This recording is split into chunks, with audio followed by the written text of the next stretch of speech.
श्री कृष्ण की अंतिम सांस की अंतिम पीड़ा वहीं से शुरू हुई जब वृंदावन की रास भूमि में राधा रानी ने गोलोक को प्रस्थान किया। उसी क्षण से श्री कृष्ण के जीवन की ढलती संध्या आरंभ हो गई। उनके जीवन की सबसे गहरी पीड़ा राधा का विरह थी, पर यह उनकी एकमात्र पीड़ा नहीं थी। एक और श्राप था जिसने उनके जीवन का अंतिम अध्याय लिख दिया। महाभारत का युद्ध समाप्त हो चुका था। कुरुक्षेत्र की भूमि पर केवल राख और रक्त शेष रह गया था। गांधारी अपने 100 पुत्रों की मृत्यु के पश्चात उनके जले हुए शवों के बीच पहुंची। उसका दुख और क्रोध अवर्णनीय था। उसे स्मरण था कि श्री कृष्ण इस महाविनाश को रोक सकते थे, एक मुस्कान में इस युद्ध को टाल सकते थे, परंतु उन्होंने धर्म की स्थापना के लिए अधर्म का अंत होने दिया, चाहे वह मूल्य किसी मां के 100 पुत्र ही क्यों न हो। पीड़ा से भरी गांधारी ने श्री कृष्ण को देखा, आंखों में आंसू और वाणी में आग लिए बोली, हे वासुदेव, आप सब कुछ जानने वाले थे, फिर भी आपने मेरे 100 पुत्र मरने दिए।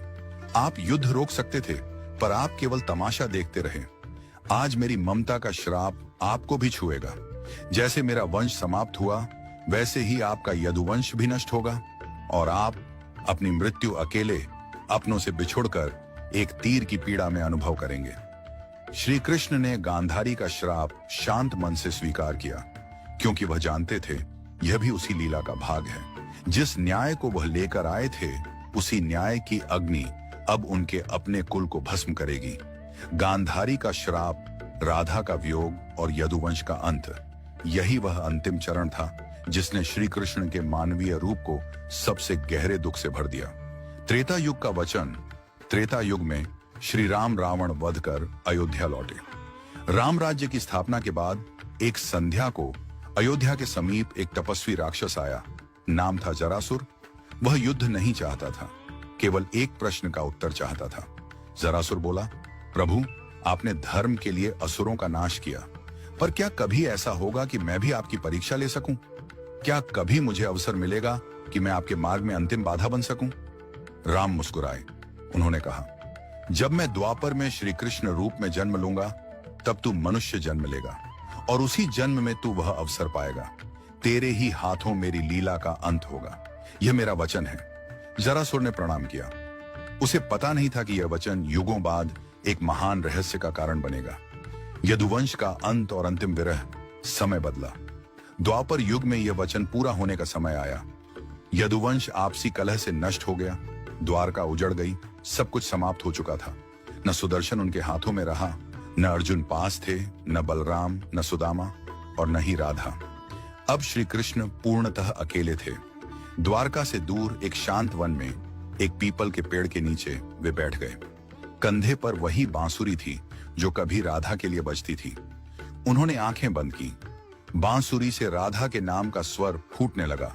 सुरों में वेदना थी, तड़प थी। राधा गोलोक में बैठी थी। जैसे ही यह स्वर वहां पहुंचा, राधा की आंखों से आंसू बहने लगे। उन्होंने देखा, कृष्ण अकेले हैं। प्रेम का वह ब्रह्म स्वरूप जो संसार को मोह से मुक्त करता है, आज स्वयं विरह में डूबा है। राधा ने हाथ बढ़ाया, पर छू नहीं पाई। गोलोक की रानी भी इस क्षण असहाय हो गई।